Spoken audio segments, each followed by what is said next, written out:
appreciate everyone joining today. It's our first Gathering Grow of the year. We got a really amazing lineup for you today. Excited to see where the conversation takes us. So today's topic is digital ad design predictions for 2021, something that is top of mind for all companies at the moment. And I'll kick things off with just some initial thoughts, but then I'll toss it over to our experts in the field to just dive into more details too. But for today's topic, a few things that were top of mind for me were that brands were going to continue to need to increase their creative refresh. There's a lot more screen time these days, and that means that brands need to be able to present personalized marketing and content to their viewers at the right time, right visual, right message, and it needs to happen often. It needs to be current, and it needs to tie in with actual events going on right now. It needs to be well connected with what's happening in the world. And that means also taking a very customer first approach, not just touting off what your product or your service does, but how it benefits customer lives. And I think that will happen through more authentic content, making sure it's genuine content. It's not overly predictable, and it's also uplifting. We've seen enough bad news over the last year. I think that folks are looking for a bit more, sunshine in their lives and some uplifting experiences too. As part of this, increase in the creative refresh too, there's going to need for design at scale. So making sure that we're covering, there's dozens of touch points for each customer across tons of different devices. That means on the design side, we need to be able to scale quickly and tackle those needs at scale. And then also, the continued dominance of, shoppable platforms. There's a great need for great e-commerce experiences, since, going to a brick and mortar store is not the option like it used to be.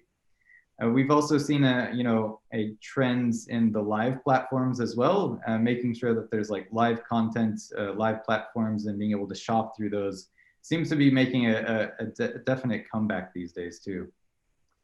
I also think that there is a demand for, since there's a very difficult challenge of executing complex video and photo shoots now, definitely more expensive, more safety hazards. There's a demand for kind of scalable and unique ways of presenting content through illustrations, animations, and even simple footage captures, just to make sure that it's current and it's easy to scale across all these touch points. And then also kind of a unique one, I think, is artificial intelligence in creative ad design, helping us enable, dynamic messaging and getting the right message in front of the right customer at the right time, and also allowing us to test very quickly. And I think us as on the creative and design side and marketing side, we should look at it as a way to enable us to do our jobs better, come up with new ideas, make sure that we're delivering good customer experiences. That kind of, artificial intelligence won't help us out on the design side, but we can use that data and some of those capabilities to really help drive how we're getting to the customers at the right moment.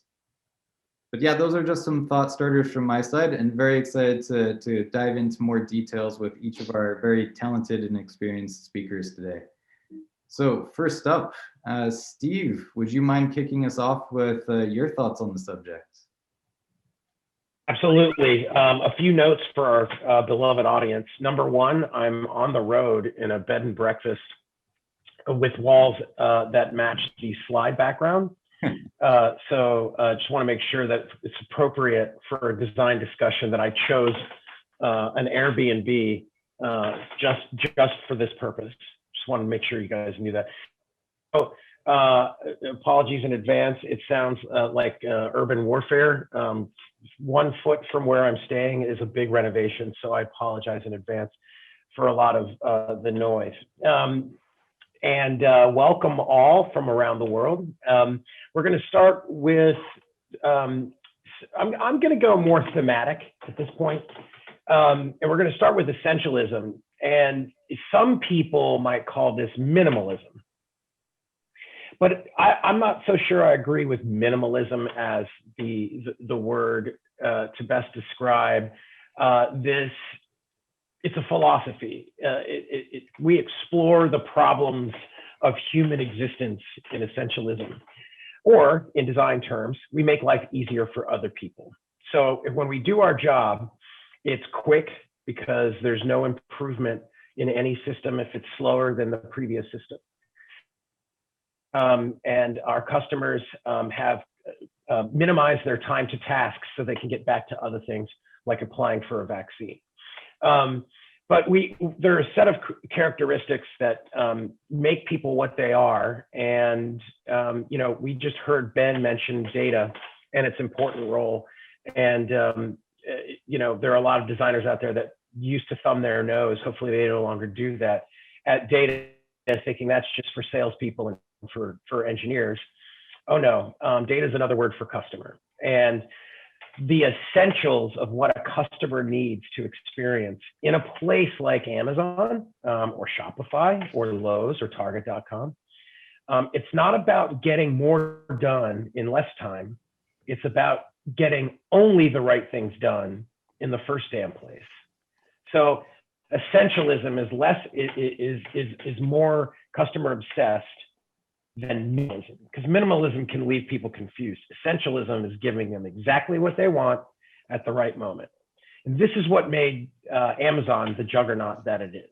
I believe, even though it's a crowded marketplace and there's a lot going on every page, people say Apple proves the importance of design, Amazon disproves the importance of design.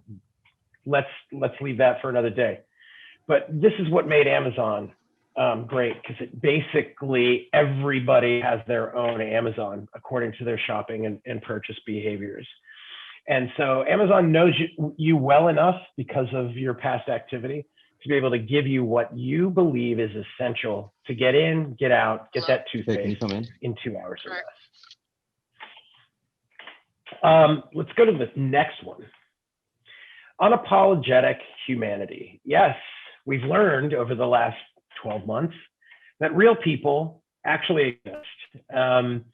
But also we've seen an explosion in creativity, and that's really come center stage, where, you know, people feel, I believe that this pandemic, TikTok owes its immense success to this pandemic. But, you know, when you've got kids and people burping and not wearing pants and barking dogs in the background during your business meeting, we've come to kind of love the humanity. And so I see in 2021, we're going to embrace that better as designers. You know, simultaneously right now, as I say this, there's the baby boom and a dog boom, a puppy boom. New York City is currently out of dogs. Well, what does this tell us? That we're getting back to the things we always wanted, but we didn't have time for. So there are so many parents out there, you know, my age, younger, that say, you know, this whole COVID thing is terrible, but I get to watch my kids grow up. So unapologetic humanity, be yourself and embrace that as a designer, using real, authentic lifestyle imagery, for instance, and understanding that your customer right now is probably in their boxer shorts, and that's okay. Let's go to the next one. I think we're going to see a lot of nature in 2021. The you know, neon and super bright. Those are kind of so 2020, so 2019. So after these years of really bold and bright colors, I think people really want relaxation and understatement. So Ben touched on this with so many kind of negative and confusing messages we've all been hit with over the last 12 months. I think muted colors and earth tones, they feel safe and secure and even nostalgic. You know, fishing and hunting licenses have gone through the roof.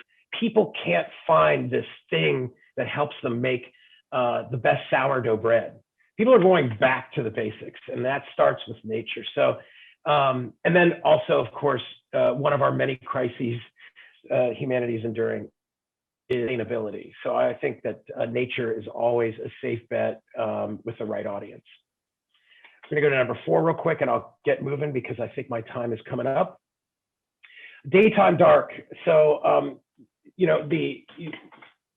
with dark mode is increases in accessibility. So it's a courtesy to your customer to give them the option. It's perfect for A/B testing. So when you want to go ahead and send out a unit of some form, let's say you're going to put a display ad on Amazon.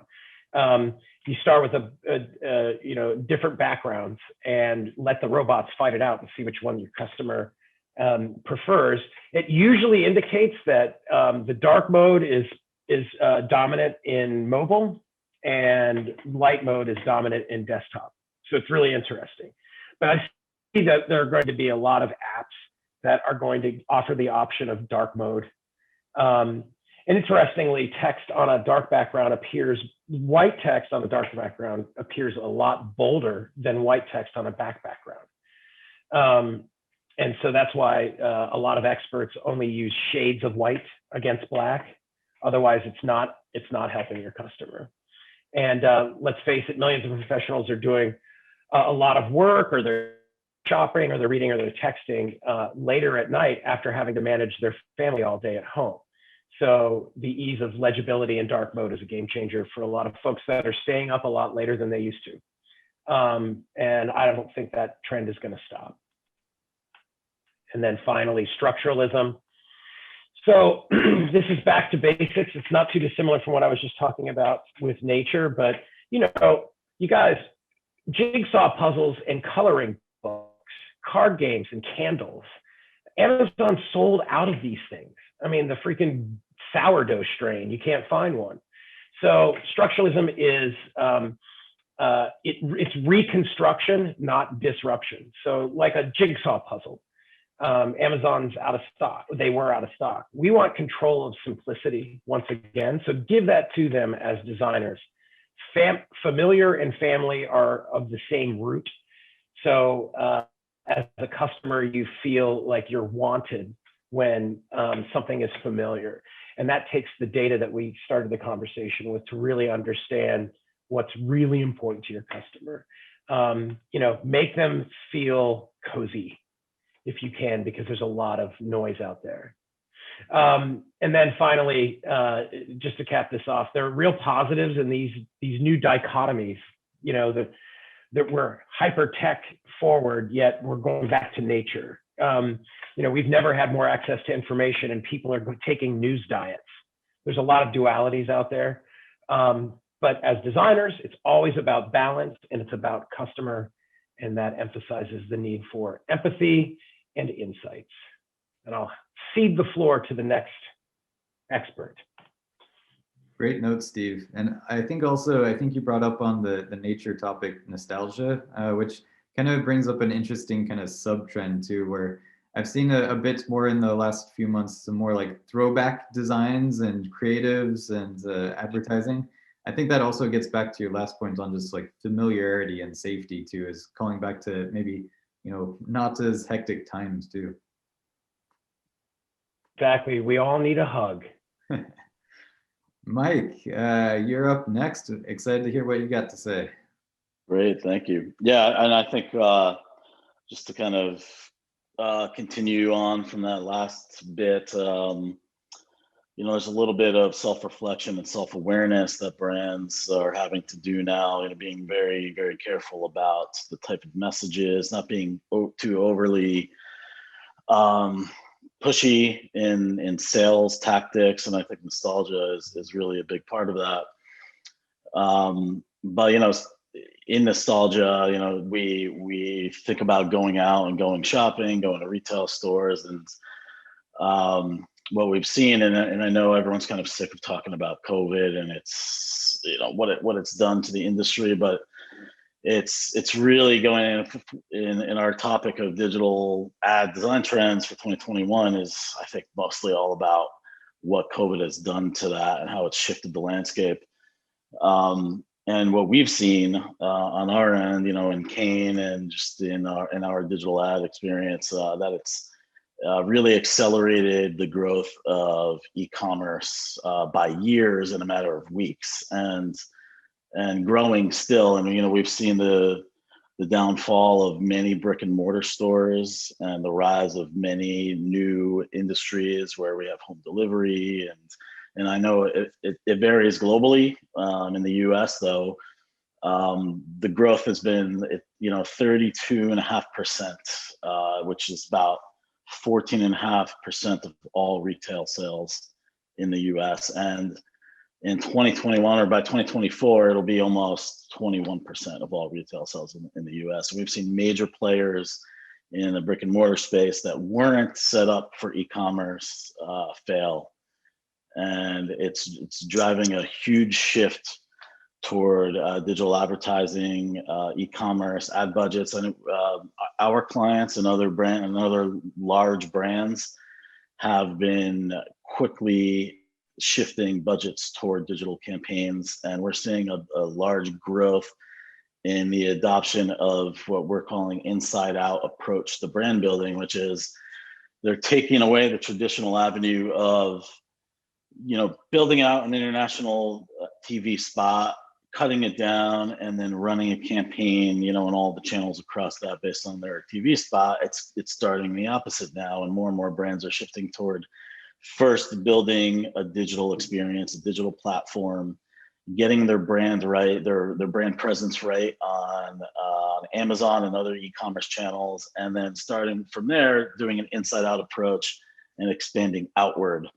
And a lot of that is really being driven by the idea that they can capture the data, and it's the data-driven design has always sort of been around since e-commerce has been around, but it's really now data-driven design-driven data. What I mean by that is that while every pixel needs to be justified by a designer, and as a designer that comes from I'm aging myself, but as a designer that comes from a pre-digital era, it's always been a weird adoption for me to have to justify every pixel I made. When I was making album covers, or working in the video game industry, making video game art, I wasn't justifying every single image that I had to put in place there, but now that's the case, and it's becoming increasingly important for designers to be able to have a quantitative justification for why they're making the certain decisions that they're making,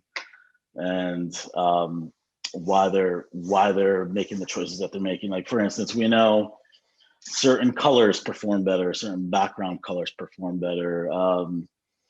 The placement of the logo in an ad can increase the performance of an ad, and those are the types of pieces of data that clients are looking for to then inform their other channels.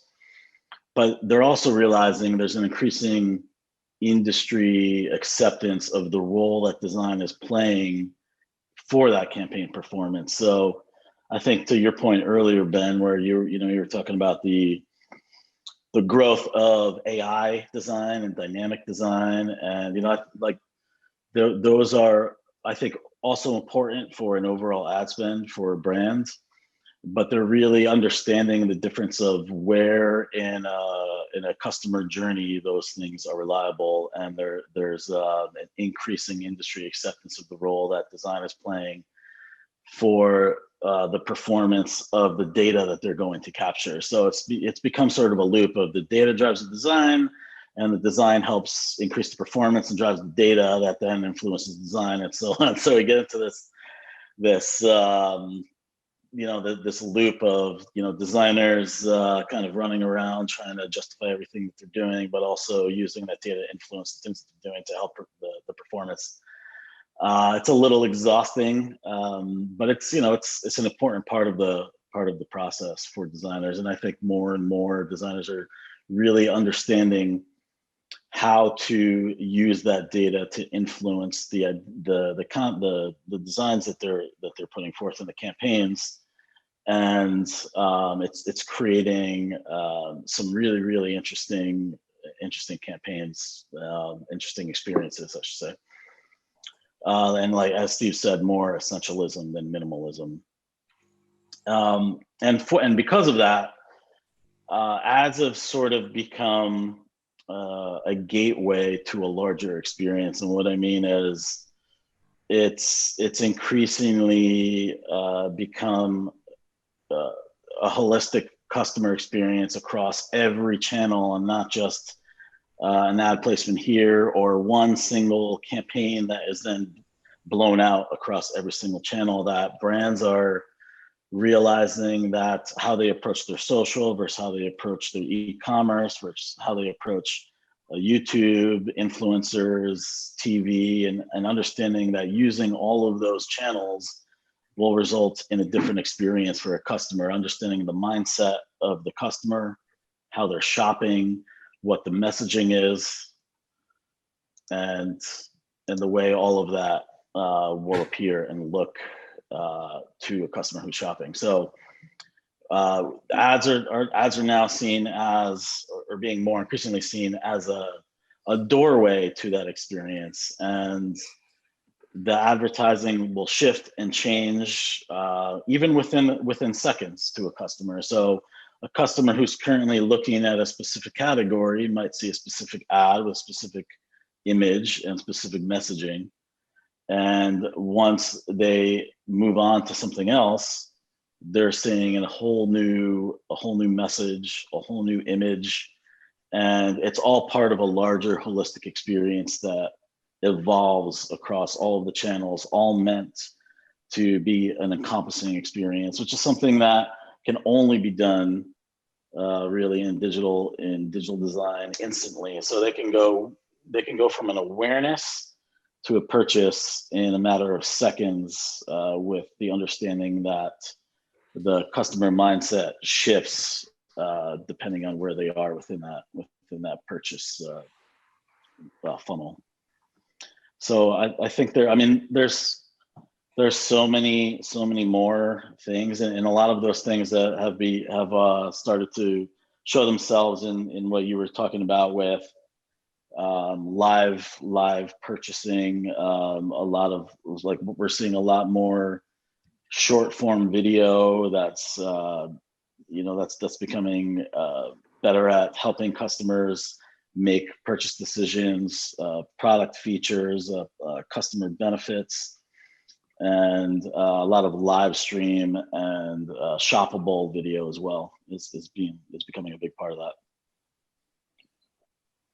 Thank you, Mike. Yeah, I think some amazing points there, and it's very true about, each channel. It has kind of different use cases for customers, and we need to approach each one differently. And we also need to think through that entire customer experience. You can make an amazing digital ad, but if it clicks or taps through to a bit of a broken experience, or there's a bit of friction in the experience, it could lead to a poor customer experience. So it's also important to take a look through the entire user journey too. Right, and I think, to go back to the whole data point, is the data plays a huge part in that, and a huge part in driving what those designs are. And as I mentioned, for me personally, I've always I've always held that to be somewhat important, but also as a designer, I know that some of that's a little bit more instinctual, and it's more instinctive in the way the design process goes. And I'd love to hear what some of our audience experience has been in adopting data, and if they've adopted with open arms, or if there's been a little bit of a pushback in what other experience has been around the globe from a lot of these designers that we have on this call today. Absolutely. Thank you, Mike. Thanks. Sarah, are you up and ready? I'm ready. Perfect. All right. I'll let you take it away. Alrighty. So in 2021, I think we are going to see more diverse representation. In America, in 2020, we really experienced a lot of the Black Lives Matter movements, along with the global protests calling for racial justice, equality, reform.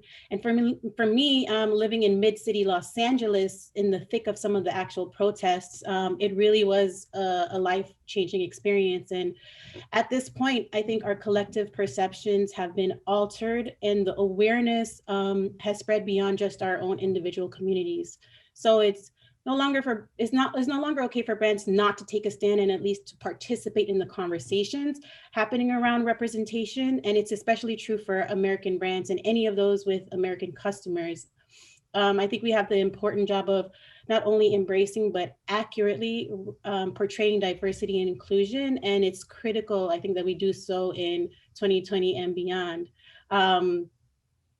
Even to further that, like, as Americans, we're going through a change in administration right now and in national leadership. And President Biden has made a pledge to the American people that his cabinet would look like the country. And this is a big deal. The leaders he's picked are set to make history as the most diverse group that our nation has ever had. So it's really important to pay attention to that, because the demographics in our country are changing. And I really love this quote from CNN that says, "The idea that representation matters is no longer a rallying cry, it's a presidential promise." So it's coming from the top down, and we will start seeing that shift even more. As the minority becomes the majority, brands that fail to see that, honestly, will be left behind. As a result, I do think that we're going to start seeing even more diversity and representation in both photography and illustration in 2021. We're going to see more real people and portrayal of the various cultures, skin tones, ages, identities. And I'm excited to see where that'll go in this upcoming year. I know. It's like, I don't feel like it's so hectic, but when you write.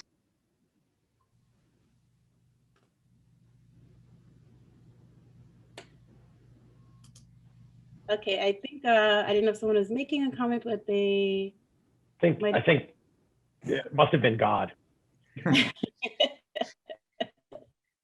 Okay, so move on to the second one. The second trend, and I think we're going to see is definitely more authentic storytelling and human-centered design. So, we know that the pandemic affected the entire human race, right? So this is not something that's a regional issue or something that's only relevant for a certain part of the world. It's relevant for us all. On a global scale. So as a result, I do think that we're going to see more meaningful design that meets its audience right where they're at and speaks to humanity in a more intimate, raw, and authentic way. And I know even some of the things that I've been seeing just recently that touch on that that shared human experience for me have been just a lot more impactful, because I think never in my lifetime have I experienced something where it's just not like us here in LA or us here in America, but that it's the whole world. So it's something that connects us all globally, and I do think that we're going to start seeing that shift even more so in design in 2021. We can go on to the next slide. So definitely a trend that we're going to see, and I hope to see more of it, is just optimism, laughter. We know that 2020 was rough, right? Both physically, mentally, people dying from COVID, political and racial unrest, lack of connections, feelings of isolation. Obviously, that's just to name a few. It's been a rough year for a lot of us, and I think with 2021 comes this wave of optimism with the vaccines come on their way. And for us here in America, like a new administration in the White House, people are ready to move past the heaviness of 2020 and want to embrace some more positivity and laughter. And I do think as a result, we're going to start seeing design that is uplifting, humorous, playful. And I think that's why I think we're seeing that comeback of the 90s design. I think we were chatting about that a little bit earlier. it's not just like nostalgia, but people want to have fun and they want to just kind of break free of this. It's been so serious all year.